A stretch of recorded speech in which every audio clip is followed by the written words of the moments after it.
नमस्कार, मैं हूं सुमित शुक्ला। स्वराज एंटरटेनमेंट में आपका बहुत बहुत स्वागत है। जैसा कि हम जानते हैं कि बिग बॉस 16 आजकल धमाल मचा रहा है और बिग बॉस से अभी बेघर हुई actress, television actress Srijita De आज हमारे साथ में है। वो अपने बिग बॉस की जर्नी के बारे में आज हमारे साथ खुलासा करेंगी। चलिए हम आपको उनसे मिलवाते हैं। मैम, बहुत बहुत धन्यवाद हमसे जुड़ने के लिए। हाय। कैसे हैं आप? I am good, I am good. आप कैसे हैं? बहुत बढ़िया। जैसा कि हम जानते हैं कि आप टेलीविजन इंडस्ट्री का एक नॉन फेस है। लोग आपको घर घर में पसंद करते हैं क्योंकि आपने ऐसे शोज किए, चाहे मैं नजर की बात करूं, आप फिल्म्स में भी आई हैं। श्रद्धा कपूर के साथ 2011 में आप आई थी लब का दिया इनमें। बट बिग बॉस में इतनी छोटी जर्नी, ऐसा क्यों? इसको हम किस महीने में रखें? वैसे उम्मीद तो थी ऑब्वियसली मैं आगे तक जाऊं और लाइक फिनाले तक पहुंचूं। उम्मीद तो यही थी। छोटी जर्नी थी काफी।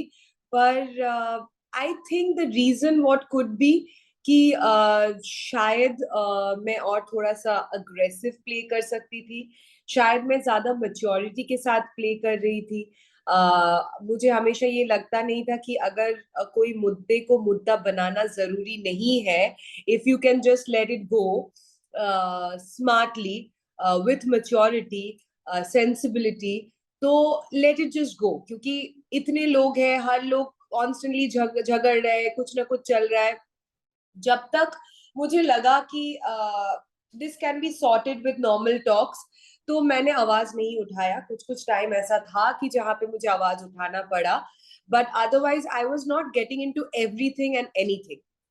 So that could be a reason. Maybe they wanted to see more aggression in me or more involvement. Overall आपका एक्सपीरियंस कैसा रहा? क्योंकि ज्यादातर जो एक्टर्स हैं वो बिग बॉस के घर में जाने से डरते हैं। एक्चुअली ये हाल मेरा था घर में जाने से पहले। पिछले भी कुछ सालों में ऐसे डिस्कशंस चले हैं बिग बॉस को लेके मेरे साथ मेकर्स के। पर कहीं ना कहीं मुझे लगा कि मैं प्रिपेयर्ड नहीं थी। पर इस साल मुझे लगा कि हाँ, ना ना ना, नहीं करना चाहिए। कभी ना कभी ये शो का भी एक्सपीरियंस लेना चाहिए। और हालांकि जबकि मैं कभी कोई रियलिटी शो नहीं किया मेरी लाइफ में। मैं ज्यादातर टेलीविजन शोज या फिल्म्स या वेब्स ये सब करती आई हूँ। So I thought why not a reality show, and why not a reality show like Bigg Boss. But honestly घर में जाने से पहले इस बार भी मैं इतना मेंटली प्रिपेयर थी, फिर भी आई वॉज सो नर्वस। मतलब एक्साइटेड थी पर उसके साथ साथ नर्वस भी थी। बट जाने के बाद honestly I have a beautiful memory, beautiful journey. हाँ, छोटे मोटे मन मुटाव हुए हैं, झगड़े हुए हैं, चीजें हुई है, डिफिकल्टीज भी देखा मैंने। But it was, in short, if I have to describe my journey, मुझे बहुत कुछ सीखने के लिए मिला। जबकि मैं वहां पे 14 या 15 दिन ही थी। उन कुछ 2 हफ्तों में मुझे बहुत कुछ सीखने के लिए मिला। छोटी छोटी चीजें जो हम नजरअंदाज कर देते हैं अपनी लाइफ में, वो सारी चीजों का ख्याल रखना कितना इम्पोर्टेंट है। And overall the journey is very beautiful. मैंने बहुत सारे अमेजिंग ब्यूटीफुल छोटे छोटे मोमेंट्स क्रिएट किया है घर के अंदर, जो मेरे दिल के बहुत करीब है और हमेशा रहेंगे। And I am really glad and happy that the makers thought that I could be part of Bigg Boss 16. So I am really grateful to them. जैसे कि हम जानते हैं कि हर एक मानसिकता वाले लोग रहते हैं और बिग बॉस के घर में भी आपको ऐसे कई मानसिकता वाले लोग मिले थे। तो बिग बॉस के घर में रहना एक कितना बड़ा चैलेंज है कि 10 लोग, 12 लोग एक साथ घर में नहीं, विदाउट एक्चुअली मोबाइल्स। इस साल 16 16। 16 पीपल, ओ। 16 लोग एक ही साथ एक ही घर में। एक्चुअली बहुत बड़ा चैलेंज है, क्योंकि आप अपने कंफर्ट जोन से बाहर हो। आप अपने रिलेटिव्स, अपने मम्मी पापा, अपने फियांसे या हस्बैंड या बॉयफ्रेंड, अपने फ्रेंड सर्कल, सब कुछ चीजों से आप डिटैच्ड हो। इतना तक भी नहीं कि आपको समय का पता हो, क्योंकि वहां पे कोई घड़ी नहीं है।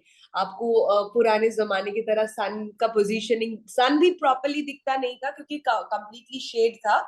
पर एक कॉर्नर से हमें लाइट आता था, वो देख के आपको पता लगाना पड़ता था कि हाँ अभी ये वक्त हुआ होगा, हाँ अभी इतना बज रहा कभी होगा। कभी ऐसा सो इट्स ऐसा अ ऐसा भी लगता था क्या कि अरे यार ये दिन जल्दी खत्म हो, फीलिंग समथिंग बोर, क्योंकि आजकल हम ये टेक्नोलॉजीज में इतना फंस गए हैं कि हम मोबाइल के बिना रह नहीं सकते, फिल्म्स के बिना रह नहीं सकते, घूमे बिना हम रह नहीं सकते, तो अरे बाबा जल्दी खत्म हो यार, हम निकले, ऐसा कुछ आया आपके दिमाग में? ऐसे इनिशियल एक दो दिन ऐसा लग रहा था कि अरे फोन की तरह। एनीवेज मैं बहुत कम समय बिताती हूँ मेरे फोन के साथ। पर मैं जरूर टीवी देखना, फिल्म्स देखना बहुत पसंद करती हूँ।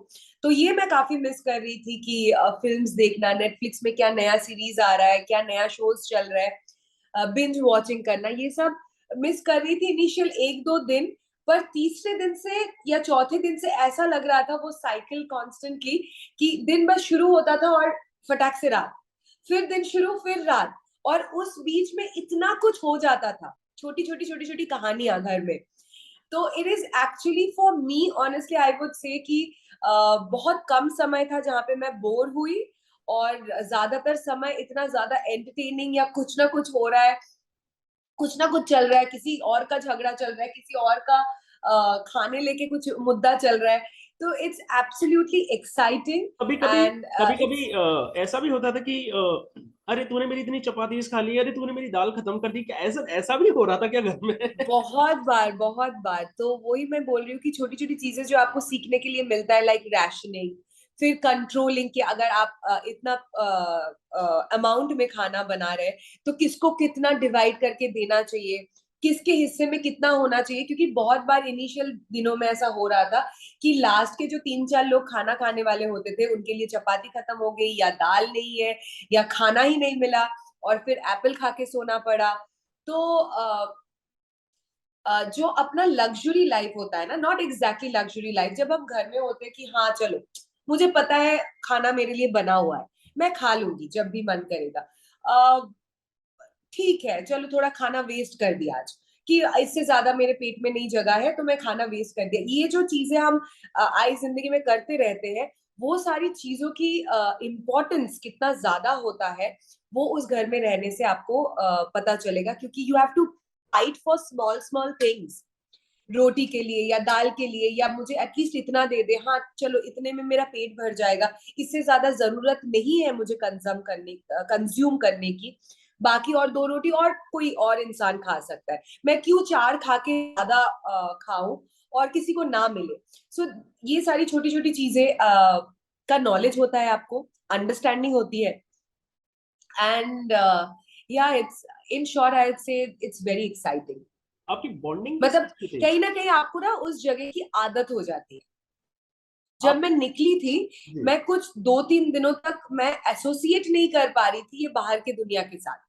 जबकि जब मैं अंदर थी मैं सोच रही थी यार कभी तो मुझे थोड़ा धूप मिल जाए, क्योंकि वहां पे ऑब्वियसली कवर्ड है, मैंने बोला सनलाइट नहीं आता है। यार बारिश हो रही है, मुझे बारिश एंजॉय करना है, तो बारिश का पानी भी आप महसूस नहीं कर सकते हो। पर जब मैं ऑनेस्टली बाहर निकली, जब मुझे धूप दिख रहा था, मुझे बारिश दिख रही थी, तो आई was not enjoying that. I was literally not enjoying that. मैं कहीं ना कहीं उधर ही अटकी हुई थी। आपकी बॉन्डिंग किस से थी सबसे ज्यादा घर में? सबसे ज्यादा बॉन्डिंग अब्दू के साथ। अब्दू के साथ तो घर में सबकी ही बॉन्डिंग है, क्योंकि उसका नेचर ऐसा है कि वो सबसे मिलजुल के रहना पसंद करता है, सबके साथ बात करना पसंद करता है, सबको एंटरटेन करता है। सो अब्दू के साथ, उसके बाद अगर मैं बोलूँ तो निमृत के साथ, प्रियंका और अंकित के साथ भी मैंने काफी वक्त बिताए हैं।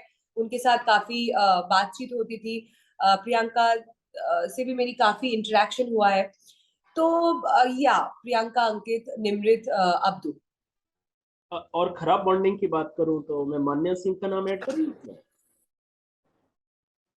खराब बॉन्डिंग की बात नहीं, ऑनेस्टली मान्या के साथ मेरा एक इंसिडेंस में ऐसा हुआ था जिसमें हमारी काफी लाइक झगड़ा हो गया था।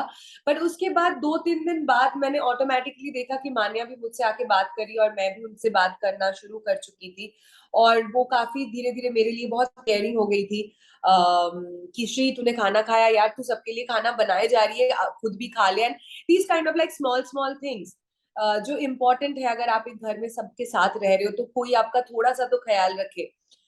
तो बाद में काफी नॉर्मल हो गया था।